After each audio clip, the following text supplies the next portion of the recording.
drafting the right player can make an NBA franchise great, but making the wrong pick can easily break one as well. Have you seen this video? With the 5th pick in the 1998 NBA Draft, the Golden State Warriors select Vince Carter from the University of North Carolina. Before drafting their savior in 2009, the Golden State Warriors had another superstar in their hands, but decided to let him go before he even had a chance to step on the court. In the 1998 NBA Draft, the Warriors had the 5th pick and actually drafted Vince Carter. But moments later, they swapped him for Antawn Jamison, who the Raptors picked at number 4. Jamison had a decent career, a 2-time All-Star with the Wizards, averaging 18.5 points per game through 17 seasons in the league. But Vinsanity was on a whole different level. Carter and Jamison were good friends as they both played at University of North Carolina, where Antawn was the main guy, actually putting up monster numbers, while Carter was not even the second option.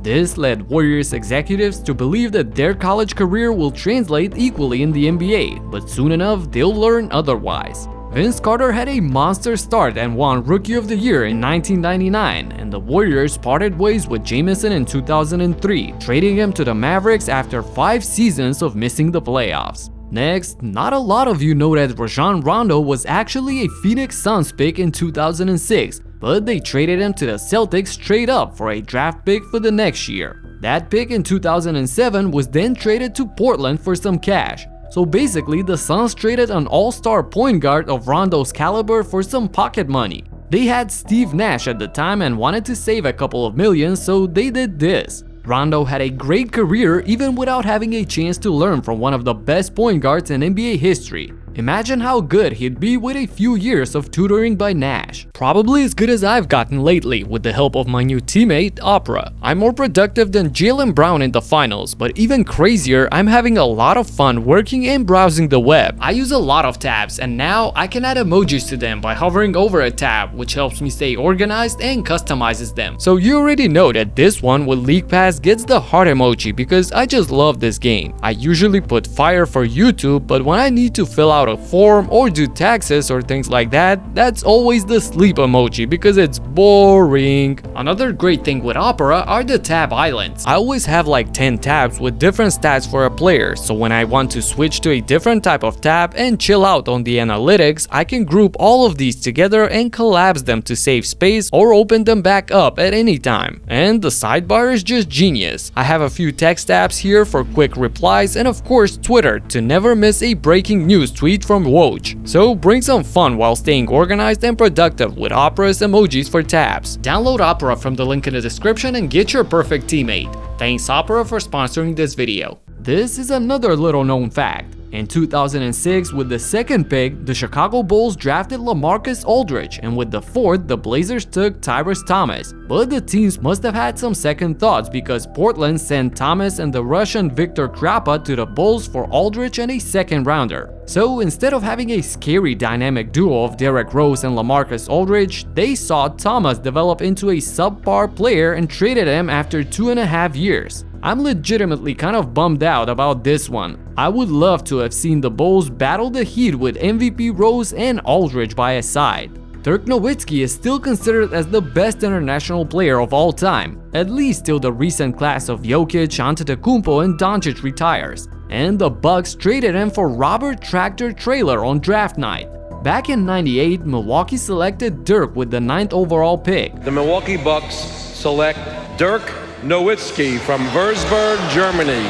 But before Nowitzki even had a chance to try on his jersey, he and Pat Garrity were traded to Dallas for Robert Traylor, who averaged 4 points per game in his short NBA career. On the contrary, Nowitzki has been the face of the Mavericks since he got there. So not the best move by the Bucks to say the least, and not the only good move by Dallas, who acquired Steve Nash in the same summer. The Mavericks traded a couple of unknown players and a future first-round pick to the Phoenix Suns for none other than Steve Nash. Nowitzki and Nash played together for 6 years in Dallas, leaving countless amazing moments for the pure basketball fans. Nobody could have predicted that the '96 draft would end up being one of the best classes in NBA history, but still, a few of the players had a lot of hype around them. That was the case with Ray Allen and Stephon Marbury. Milwaukee had Marbury at 4, while the Wolves got Ray Ray with the next pick, and they immediately swapped their selections, sending each player the opposite way. While the talent was undoubtedly present, Marbury never really lived up to his potential and expectations, at least not in the NBA. He's a basketball icon in China with his own statue there, something like the Chinese Michael Jordan. And on the contrary, Ray Allen turned out to be a pretty good shooter. I'll leave it at that. At the 1987 NBA draft, the Sonics traded Scottie Pippen, who they selected with the 5th overall pick, to the Chicago Bulls for Alden Polinis and a future draft pick. Who is Alden Polinis? Exactly. The Bulls got a Hall of Famer for a guy that averaged 7 points per game in his career. If the Sonics were smart and held on to Pippen, they could have formed a superb trio with him, Shawn Kemp, and Gary Payton. That's a serious group that could have won championships. Instead, the Sonics were stuck with Polinis. They never won a title, and the franchise moved to Oklahoma in 2008. In the same year, the Memphis Grizzlies had the 5th pick in the draft and selected Kevin Love, but decided to trade him right away to the Timberwolves for their 3rd overall pick, O.J. Mayo. The Grizzlies had Zach Randolph at power forward, which probably was the reason why they led Kevin Love to Minnesota. But Mayo never came close to his expectations. And what a year it was for Kevin Love in 2011. He led the NBA in rebounding with 15 boards per game and also set the record for most consecutive double-doubles in NBA history with 53 in a row. Love was named the NBA's most improved player while becoming the first guy to average at least 20 points and 15 rebounds for an entire season since Moses Malone did it in 82-83. He also made his first All-Star appearance in 2011 and was one of the bright young stars in the NBA. O.J. Mayo had an up-and-down career in Memphis where he peaked as a rookie, averaging 18.5 points per game, and was named to the NBA's All-Rookie First Team. In 2017, after changing 3 NBA teams, Mayo was out of the league. On draft night in 1993, the Orlando Magic selected Chris Webber with the 1st pick, but traded him 15 minutes later to the Warriors for the 3rd pick, Penny Hardaway, and 3 future draft picks. Orlando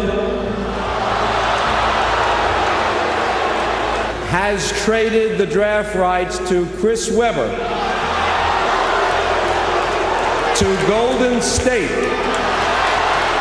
Orlando fans were once again crying because Penny wasn't a household name and nobody gave a damn about the future picks. It didn't take long for Penny to turn those tears into cheers. Here's Hardaway. He'll hammer home on Ewing.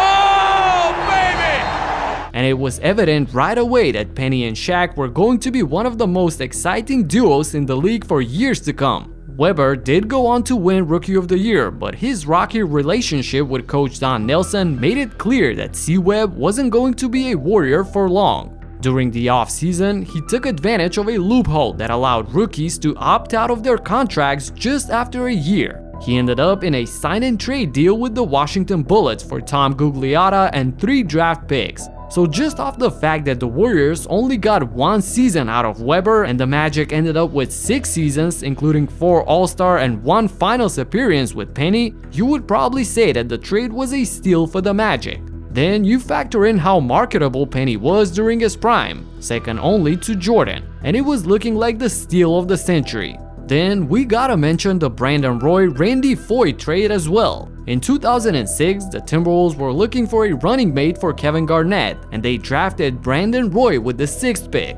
However, the Blazers at number 7 took Randy Foye and shipped him with some cash to Minnesota for Roy. A not so drastically different talent trade at the time, but historically though, this swap would go on to hurt the Timberwolves badly. Randy Foye posted an average of 13 points per game over his 3 years in Minnesota, and the guy he was traded for went on to win Rookie of the Year and looked like a superstar in the following years. Brandon Roy spent 5 years with Portland, averaging 19 points per game and making the All-Star game 3 times. He also led the Trailblazers back to the playoffs before falling victim to chronic knee issues, which would cut his career short. The bigger problem here is that the front office of Minnesota failed Garnett yet again. It proved to be one of the last failures that KG could endure before he was shipped off to Boston. So I left the usual suspects at the end of this video. The now legendary trade by Jerry West to send his starting center at the time, Vlade Divac, to the Charlotte Hornets for the 13th pick in the '96 draft, which proceeded to become the Black Mamba.